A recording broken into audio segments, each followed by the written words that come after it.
You're listening to the Free to Be Mindful podcast, which provides bite-sized tips for busy parents, educators, and anyone working with kids. These real talk conversations focus on mindful living, mental health, and personal growth, helping all to learn, grow, and inspire with mindfulness in mind.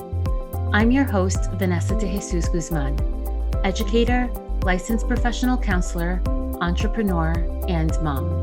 I'm passionate about helping folks live life with peace of mind and ease of heart while not losing their, well, you know, here we go.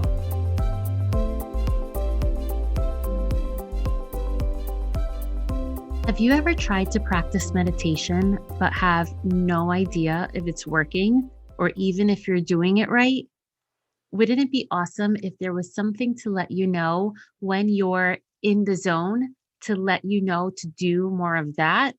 Well, there is something that does exactly that. It's called MUSE. MUSE is a brain sensing headband that helps you find more calm, sharper focus, and better sleep. It does this by measuring your brain waves and lets you know exactly when you're in a meditative state. It's an awesome tool for kids and for adults alike. You can get 15% off any MUSE product by clicking the link in the show notes below. Check them out at choosemuse.com. And again, don't forget to use that link for 15% discount at checkout. Hi, and welcome back. I hope that you're feeling good, looking good, and doing better in this world than you were yesterday. So it's always around this time of year that we see commercials about graduation, and our social media timelines are flooded with friends or their kids graduating from college, master's programs, and beyond. I did both my undergraduate and graduate programs at the College of New Jersey, which is formerly known as Trenton State College. The first time I graduated to become a teacher, I was senior class president. So I actually had the opportunity to say the speech at graduation, which was an amazing honor. The second time I graduated was from my master's program to become a school counselor. So I've been asked many times in the past, how was it that I made the switch to go from being a second grade teacher to becoming a school counselor and now a licensed therapist? Well, I have to tell you, first and foremost, I absolutely loved being a teacher. Truly, it was an amazing experience. And the school where I worked was the National School of Character, who used responsive classroom, and it made such a difference in the culture and climate of the school. So through the years, I began to notice that some students needed that character education just as badly as they needed to learn how to read and how to count. Some of my students' parents were doctors who were never home, so they needed love and attention because of that. And other students' parents were in jail, so they needed attention and love because of those reasons. My third year teaching, I remember there was a young boy whose name I'll never forget. He, along with his older brother, were adopted at birth, and they were born from their mother who was addicted to crack cocaine. So they too were also addicted when they were born. And thankfully, they were eventually adopted by a really good family. But because they had so many adverse childhood experiences that impacted their lives, they just had a lot going on. The younger brother, who was in my class, I remember one day went into a rage over something small and ended up flipping a desk when the other kids were in the class. I had to physically restrain him in front of the other students. And thank goodness we were trained on how to do that safely. Now, he was a bigger boy, which made it much more challenging. I remember that it was at the end of the day, and I dismissed my class and I went to the after school program, which I worked. I told them I needed a minute and I went back to my classroom and I cried. Never in 1,000 years, or at least since kindergarten when I knew that I wanted to be a teacher, Never did I imagine that I would have to physically restrain a student so that he wouldn't hurt himself or others. It was that experience that solidified that I was much more interested in teaching kids social emotional skills than I was in teaching them to read compound words or how to write script or add multi-digit numbers. This was second grade, way back then. And in my experience as a school counselor, I've helped kids with so much. I've helped them with organizational skills, how to resolve conflict, managing challenging friendship situations, and so much more. I've also had kids share that they were abused, and I've had to call Child Protective Services a few times. I've had kids come out about their identity and about their sexuality. I've had kids tell me that they've wanted to harm themselves and have had a plan to do it. And I've had endless conversations with kids, understanding of how they fit in the world, especially with the added layer of being a child of color or identifying as LGBTQ. It was through these many experiences that I knew I not only wanted to help kids inside of school as a school counselor, but also to a greater intensity as a licensed therapist. So on paper, I am classified as being on the cusp of Gen X and as a millennial, believe it or not, but identify so much more with being Gen X. And I know that my generation and older maybe doesn't remember mental health as being a thing, so to speak, as when we were kids, as it is now. I challenge, though, by saying that mental health has always been in existence, just as physical health has always been. The difference is that now we encourage our kids to be more vocal about their feelings and about their well-being.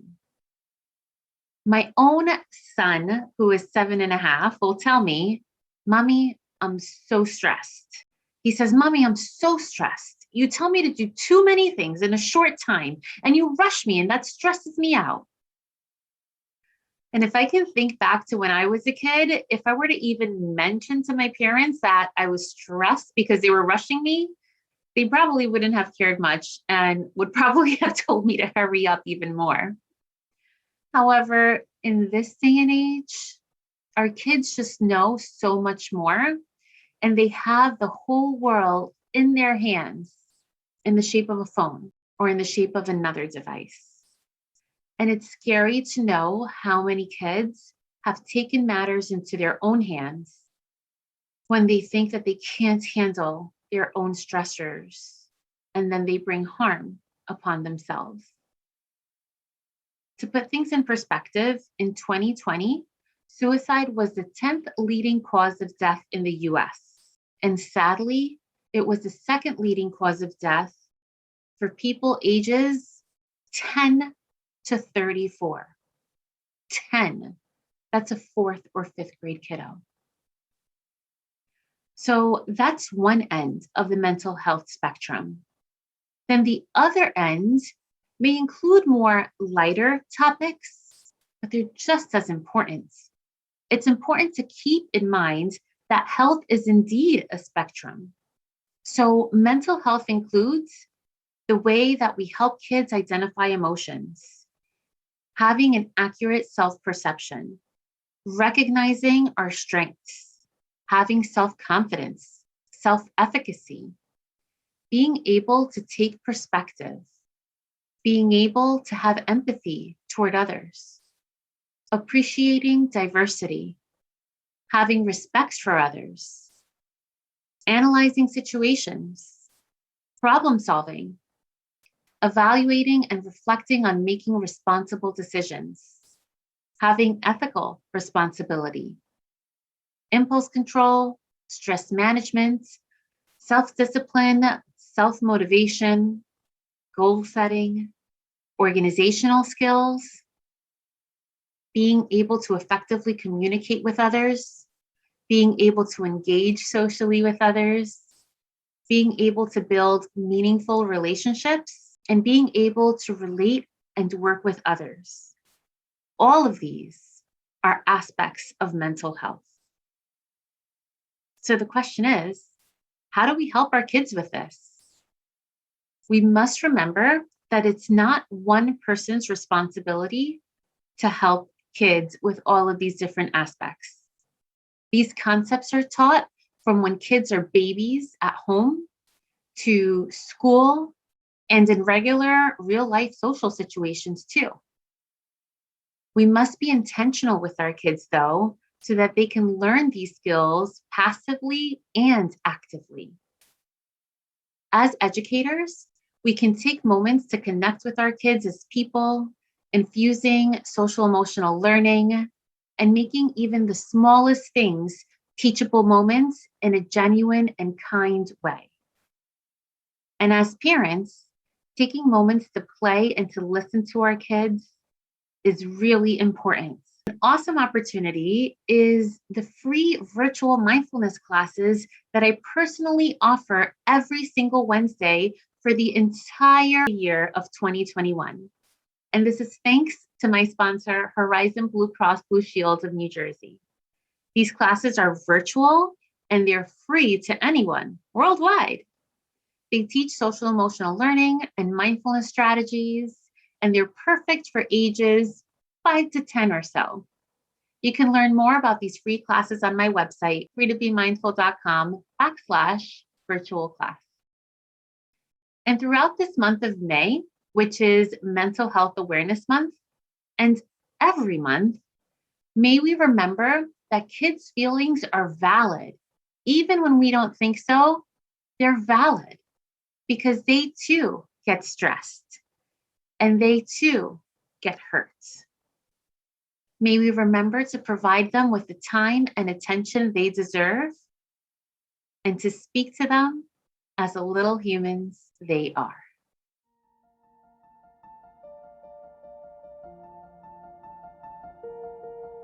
So right now, regardless of where you are or what you're doing, bring awareness to the space you're in. And bring awareness to your breath as you inhale fully and exhale completely. Take a moment and imagine yourself as a child. Picture all you needed as a kid.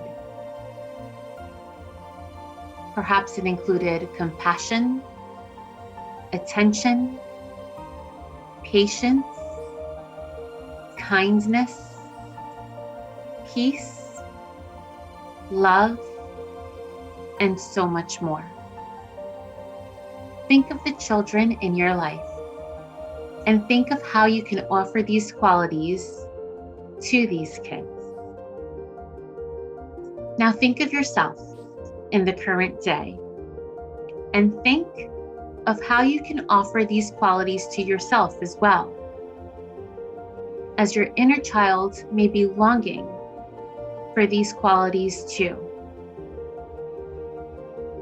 Know that you can bring yourself compassion, attention, patience, kindness, peace, and love into your life at any time, because you too deserve it. Have a great week.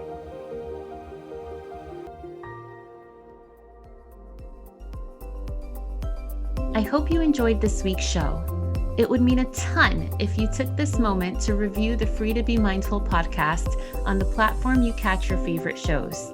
That quick and easy act lets me know what you enjoy, and it helps others find the podcast too. And of course, don't forget to subscribe so you can listen along next week. In the meantime, I welcome you to catch me on social media at Counselor V de Jesus. And as always, remember, in a world where you are free to be anything that you want to be, you are always free to be mindful. Catch you next week.